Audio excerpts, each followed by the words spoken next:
2015, I was feeling like a whole lot of fear.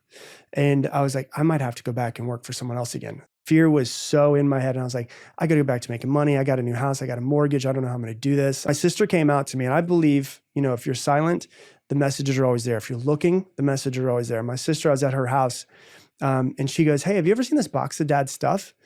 And I was like, no. And she brought up, my father was an alcoholic. He passed away when I was 15 from his alcoholism.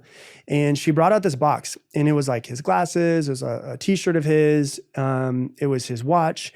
And the other things were a bunch of letters. My dad was in jail for a little while for multiple DUIs, and they put him in jail, and he would write letters to us.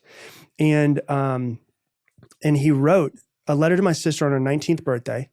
And I was reading this, 2015. So he would have wrote it to her in 1999. And the very last line was, I hope you live your life with courage, love, and laughter. And I read it, and it was like the universe warped. And I was like, oh, he wrote this for me.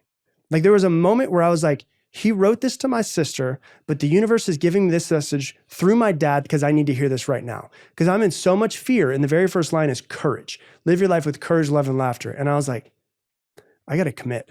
Like, this has to be the thing. I've got to make a decision. And when you look at the root word of decision, it's decadere, which means to cut off. I'm going to cut off all other options. I'd heard like Will Smith say, there's no reason to have plan B because it distracts from plan A. Like, it's got to be the thing.